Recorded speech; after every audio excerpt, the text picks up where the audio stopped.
సంబంధించిన ఆస్తుల కేసులో ఏవో శ్రీనివాస్ రెడ్డిపై ఏసీబీ ఉచ్చు బిగించింది. ఇబ్రహీంపట్నం ఆర్డీఓ ఆఫీసులో ఏవోగా పనిచేస్తున్న శ్రీనివాస్ రెడ్డి ఇల్లు, ఆఫీస్ తో పాటు బంధువుల ఇళ్లలోనూ ఏకకాలంలో సోదాలు చేస్తోంది.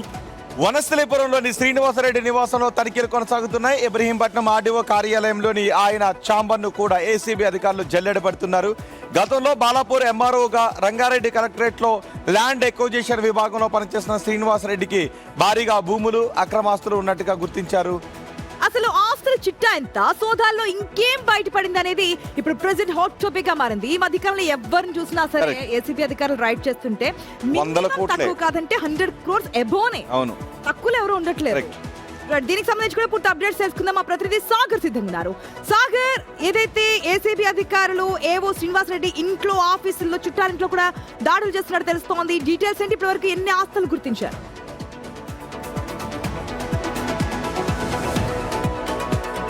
తాజాగా ఏసీబీ సోదాలు, రెవెన్యూ అధికారులపైన జరుగుతున్న సోదాలు ప్రస్తుతం కలకలం రేపుతున్నాయి.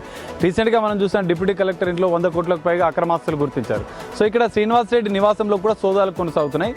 అక్రమాస్తుల కేసులోనే సోదాలు జరుగుతున్నాయి. మనం చూడొచ్చు, ఎల్బీ నగర్లోని హస్తినాపురంలోని ఆయన నివాసంలో తెల్లవారుజామున 6 గంటల నుంచి దాదాపు 8 గంటలుగా సుదీర్ఘంగా సోదాలు జరుగుతున్నాయి. రాత్రి వరకు కూడా ఈ సోదాలు కొనసాగే అవకాశాలు కనిపిస్తున్నాయి. అయితే గతంలో శ్రీనివాస్ రెడ్డి ప్రజెంట్ ఇబ్రాహీంపట్నం అడ్మిన్ ఆఫీస్గా ఆర్డీఓ కార్యాలయంలో పనిచేస్తున్నారు. కానీ గతంలో ఎంఆర్ఓగా ఇటు బాలనగర్తో పాటుగా మరికొన్ని ప్రాంతాల్లో ఎంఆర్ఓ సాగర్ మొత్తం బిల్డింగ్ అయిందేనా?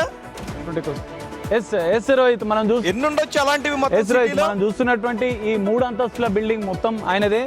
దాంతో సిటీలో దాదాపు 2-3 ఇల్లులు ఉన్నట్లుగా కూడా గుర్తించారు. సో దాంతో పాటుగా ఇక్కడ ఉన్నటువంటి కార్లు కూడా, వీటిని కూడా ఏసీబీ అధికారులు వాళ్ళ డీటెయిల్ తీసుకున్నారు. ఇక్కడ ఉన్నటువంటి మహీంద్రా కారు, మరోవైపు హుండై, ఈ 2 కార్లను కూడా ఏసీబీ అధికారులు వివరాలు తీసుకున్నారు. దాంతోపాటుగా 4 బ్యాంక్ అకౌంట్లు గుర్తించారు. అందులో ఉన్నటువంటి లాకర్లకు సంబంధించినటువంటి డీటెయిల్స్ కూడా తీసుకుంటున్నారు. సో రెవెన్యూ అధికారులు ఎక్కువగా భారీగా అక్రమాస్తులు, భూముల విషయంలోనే ఎక్కువగా అక్రమాస్తులు కూడబెట్టినట్లుగా కూడా శ్రీనివాస్ రెడ్డి పైన ఫిర్యాదు ఉంది. పూర్తిగా ఎంతమంది తనిఖీలో పార్టిసిపేట్ చేశారు? ఎక్కడెక్కడ జరుగుతున్నాయి? ఎప్పటి వరకు ఈ యొక్క రైడ్ జరిగే ఛాన్సెస్ ఉన్నాయి? 3 బృందాలుగా